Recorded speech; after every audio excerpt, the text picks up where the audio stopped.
Olá, senhores, tudo bem? Professora Diana Faustino para mais uma aula de história, tá certo? Dessa vez o nosso cenário não vai ser mais o cenário mundial, né? Não vamos falar mais sobre imperialismo na África, na Ásia, tá certo?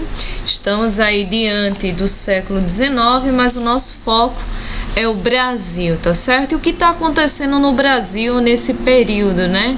No período em que os países da Europa estão ali se estabelecendo nos territórios asiáticos, tá certo? E impondo sua força e poder. Bom, no Brasil, situações bem tardias já vinha acontecendo, como por exemplo, a libertação dos escravos, que ocorreu em 1888, tá certo? E um ano seguinte ocorre a proclamação da República no 15 de novembro de 1889, tá certo? Agora a gente vai entender como é que estava o Brasil para que ocorresse esses eventos todos, né? No Brasil estava, sobre vigor o Segundo Império, cujo a figura mais importante era o Dom Pedro II, que foi um camarada criado para ser imperador. Ele foi treinado para isso e era um cara extremamente inteligente, fez consideráveis mudanças, não só no Brasil, como principalmente nas cidades de Rio de Janeiro e São Paulo, que era o foco do Brasil na época. Rio de Janeiro, que ainda era capital do Brasil, tá certo?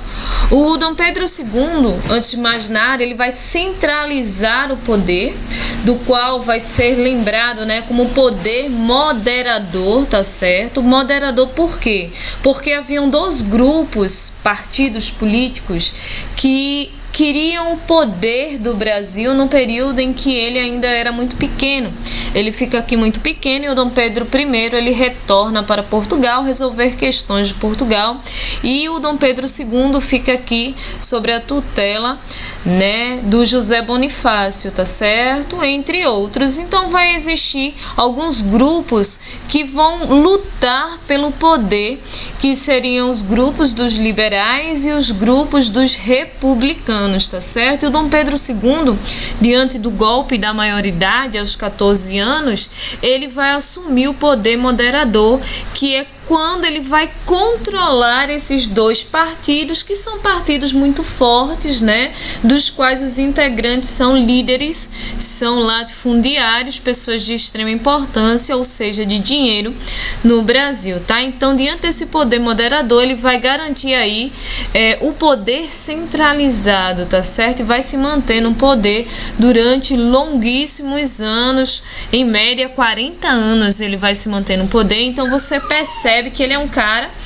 bastante articulado e que consegue aí controlar. Tanto é que nesse período que ele controlava esses dois partidos, era tido como, tá certo, parlamentarismo às avessas. Ele deixava, que os representantes, que os parlamentares, eles dessem suas opiniões, mas a decisão final era dele, tá certo? Então esse momento na história ficou conhecido como parlamentarismo às avessas. Então era basicamente esse cenário.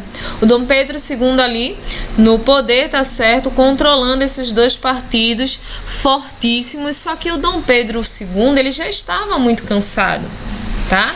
Ele já estava aí com alguns sérios problemas de saúde, beleza? E já já a gente volta nesse assunto.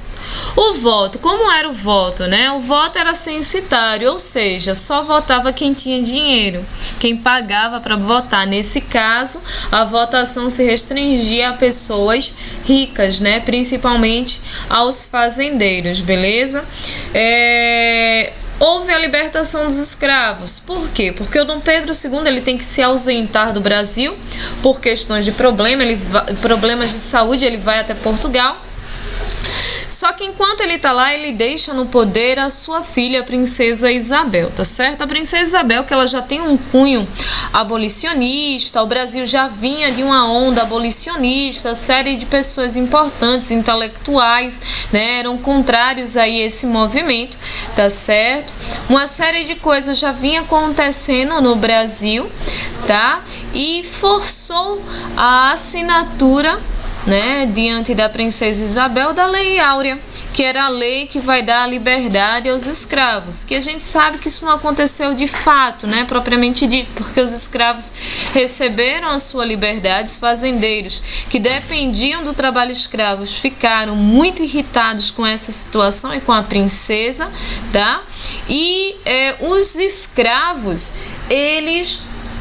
muitos migraram para a região de Salvador, tanto é que hoje é uma grande concentração de negros lá devido a esse fator, tá certo? Na tentativa de retornar para a África. Outros, né, acabaram voltando a ser escravos. Por quê? Porque quando eles saíram nesse processo de libertação, felicidade, coisa legal, mas aí eles não tinham uma profissão, eles não tinham um lar, eles não tinham absolutamente nada, tá certo? Então eles vão ocupar as áreas periféricas, eles vão começar as constituições de favelas no Rio de Janeiro, começa um conflito grande dos fazendeiros que agora tinham que pagar o trabalho assalariado ao seu escravo. Então muitos fazendeiros não quiseram aceitar de volta os seus escravos, tá certo? Preferiram pagar mão de obra imigrante, pessoas que vieram de outro país. Então o Brasil vivia essa conturbada situação. Sem contar, senhores, que o café era o principal produto de exportação, né? O Brasil que sempre teve esse cunho agroexportador aí, tá certo? Então tem bastante essa característica. Vamos só analisar mais um pouquinho, né? Os militares, professoras, como é que estavam? Vejam só, o Brasil tinha acabado de vir da Guerra do Paraguai, tinha gasto um dinheiro gigantesco, tá certo? O Dom Pedro II estava aí em falta com os pagamentos dos militares que receberam promessas não só de serem pagos, de serem reconhecidos e uma série de coisas, tá? Então os militares que já estavam ressentidos se uniu com as oligarquias, com esses cafeicultores que perderam seus escravos por conta da Lei Áurea, tá certo? E eles começam a se articular para a retirada de Dom Pedro II do poder, tá certo? Do Brasil, para pôr aí um fim ao Segundo Império, que perdurava como governo no Brasil, tá certo? Nas próximas aulas a gente vai entender um pouquinho mais sobre esse assunto e vamos falar também sobre a República, né, propriamente dito, porque a gente está quase lá, quase na proclamação da República no 15 de novembro de 1889, tá certo? Então, para vocês, um beijão, fiquem com Deus e até a próxima aula ainda sobre esse assunto. Tchauzinho, bye bye.